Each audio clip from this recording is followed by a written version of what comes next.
Pagbibili po kayo ng pandesal, ano po bang inyong prefer? Mainit o malamig? Siyempre mainit, ano po? Dahil kapag bumili ka ng tinapay na malamig na, at the same time, yan tinapay na yan, tiyakin ko sa'yo, matigas na rin, tsaka baka may amag na. Ganyan din po sa pananampalataya po natin. Okay? Alam po ba ninyong maganda po ang mainit sa Diyos, mainit kay Jesus? Pero ang good news, hindi po yan ang basihan ni Jesus. Nakakalito po ba? Again, uulitin ko, maganda pag sobrang init ka sa Diyos, kay Jesus. Maganda yon kasi ganado ka, ikaw ay laging on fire sa pagbabible study, pag-share ng good news. But, hindi po nagbe-base si Jesus sa init mo, kung gaano ka kainit, kung gaano ka kasig-gasig sa Bible study, hindi po diyan. Sapagkat Christianity means Jesus living in us. Yun lang po.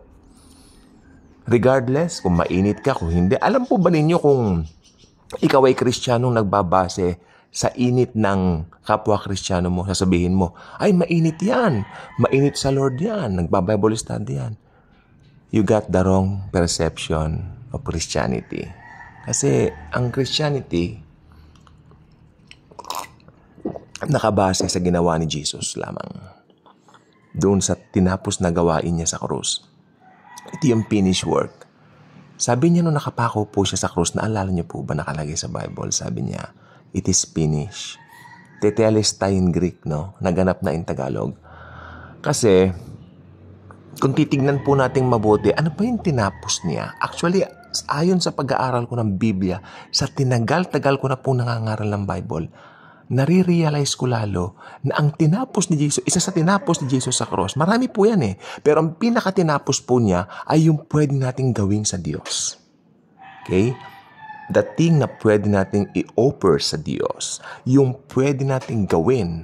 Halimbawa, Lord, magba-Bible study ako for you. Magaganito ako for you. Ganito, ganyan. No, tinapos na po ni Jesus yan. Alam po ba ninyo may nakalagay sa Bible, He loves us. Not because we love Him. Okay? He loves us because He first loved us. It's all about Him. Huwag mong ibabase yung pagmamahal, huwag mo ibabase yung Christian living mo o Christian life mo sa pagmamahal mo kay Jesus. Ibase mo ang Christian living mo kung gaano ka kamahal ni Jesus. Okay, let me give you an example. Kilala po niyo si Pedro, si Peter.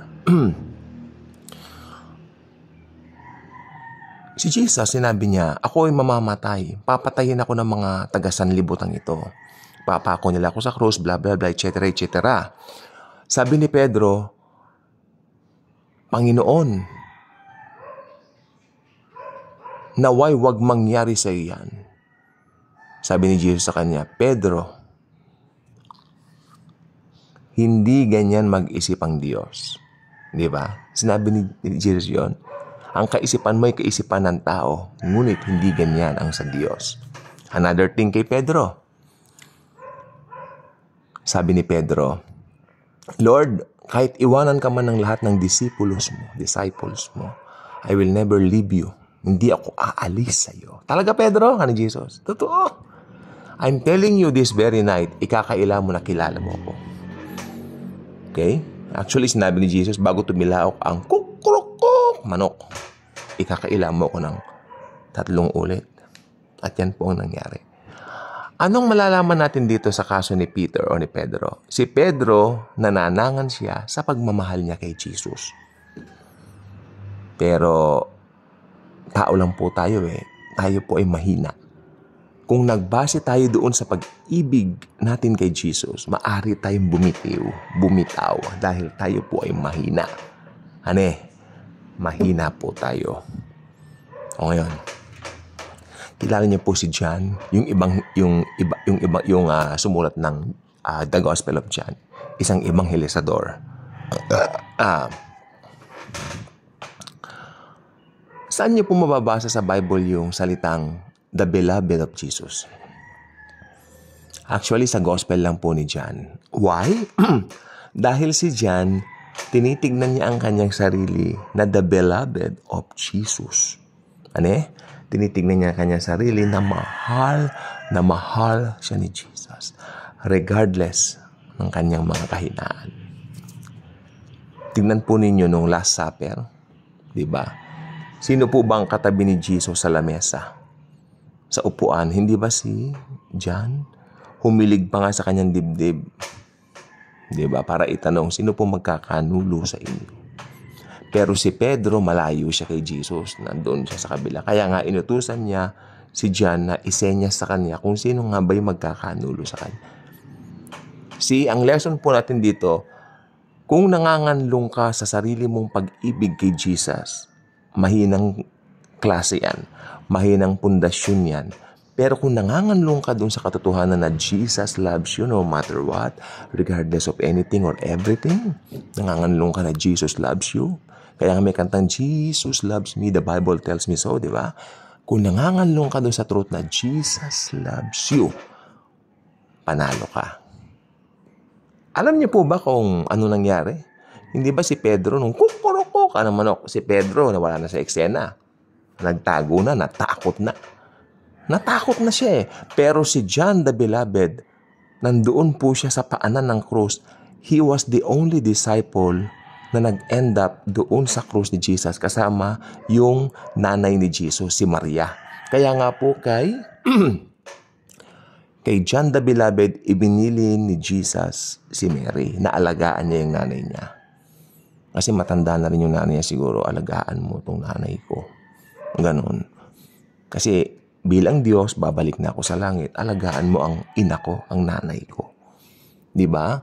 Ngayon, pag nanganlong ka pala sa pagmamahal ni Jesus sa'yo, lagi kang mag-e-end up na panalo. Kasi alam po ba ninyo ang krus, yan po ay symbol ng pagiging champion.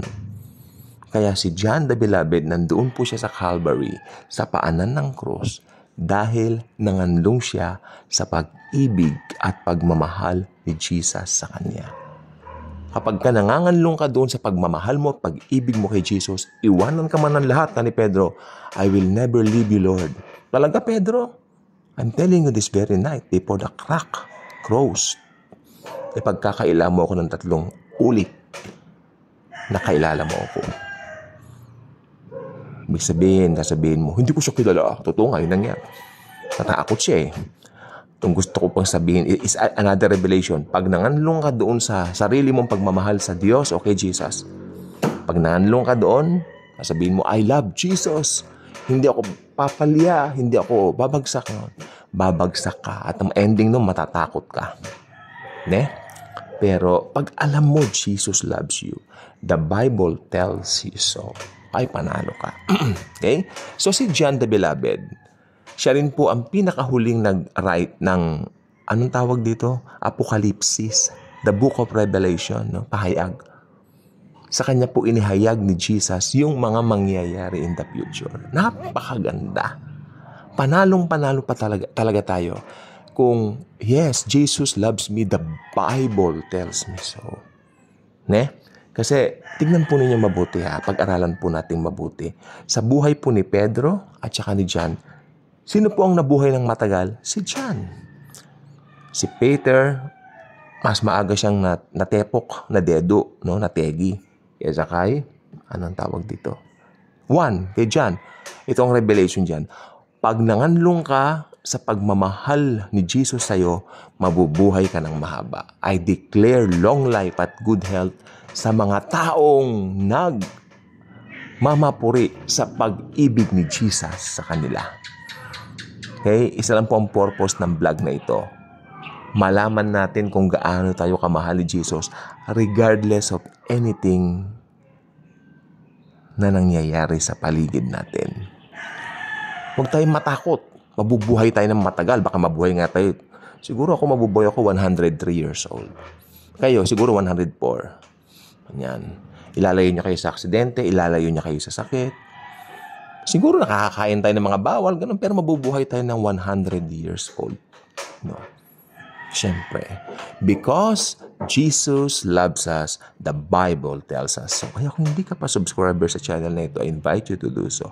Click the notification bell. Share this video. Share the wonderful love of the Savior, the Lord Jesus Christ, the God of gods, the God of the Milky Way, the God of the universe. Thank you. Jesus truly loves us all.